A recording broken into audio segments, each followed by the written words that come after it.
Hey man, how's it going? I wanted I wanted to react to what's going on in the Middle East, basically, and lay out what I think is going on in the world in general. Because it looks like the dominoes are lining up for World War III, and they're about ready to drop. Take what I say with a pinch of salt, and go do your own research. This is just my opinion based on the information that I have read. You are no doubt aware that after a year of decimating Palestine and exchanging fire with Hezbollah and Hamas and having little tit-for-tat strikes with Iran, the Iranians have launched 200-odd ballistic missiles and all-out war in the Middle East seems inevitable.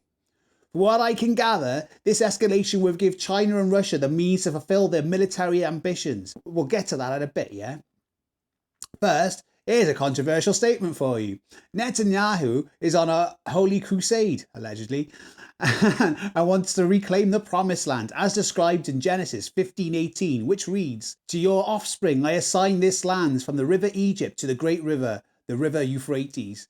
Now, if you look at this picture of Netanyahu at the UN, and now this picture of the biblical boundaries of Israel, they look pretty similar.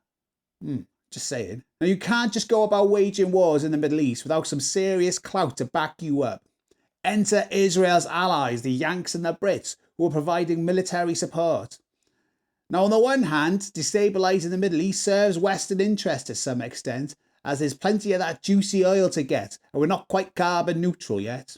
On the other hand, there are an awful lot of fanatical religious types wielding power, and I bet at least some of them are itching for a cheeky rapture. So it's only a matter of time before Israel's allies are drawn further into the conflict. But Iran won't be a pushover. It's heavily armed and has a nuclear program.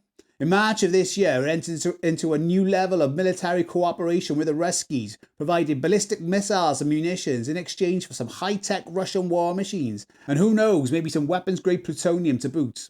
But it's not just Iran. It will likely be fighting on multiple fronts, such as Lebanon, Yemen, and possibly Syria and Iraq. All of this is good news for Russia and China, because what better time for them to fulfill their military ambitions? China's goal is to take Taiwan.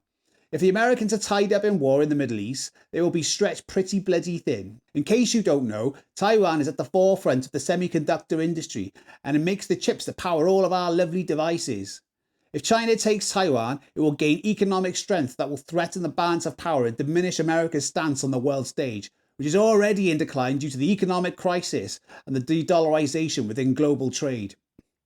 I have a feeling that Taiwan is more strategically important to American interests than a holy war. But even if America stretches out to both regions, it will at least have the support of the Aussies, and more importantly, the Japanese, who are spending a shit ton of GDP on their defence. This can be seen in action for the first time as they showboated one of their fancy new warships through the Taiwan Strait, which lies between Taiwan and China. Then there's poor Ukraine. With so many things popping off, it will find support for the Americans dwindling, and they will have to fully rely on Europe to keep the supply chains operational. Russia is extremely opposed to NATO expanding towards its borders, and it sees it as a violation of the treaty signed by Boris Yeltsin in 1997. And with Finland joining NATO, it's now on its bloody doorstep. Our media likes to downplay Russia's sabre rattling, but war with Europe looks likely. And with China as an ally, I can see the Russians trying to restore the USSR to its former glory, possibly pushing further into Europe. The way I see it, Russia chose a war of attrition with Ukraine as a tactical operation designed to provoke NATO into action, and I do not believe for 1 second that the Russians have revealed their full capabilities. It all seems a bit shit and reminds me of that Einstein quote. I know not with what weapons World War III will be fought, but World War IV will be fought with sticks and stones. Now, I've blasted through a ton of information here and glossed over quite a bit, but this is what's going on in the world today as I see it. I take no moral stance. I just think everyone should chill the fuck out.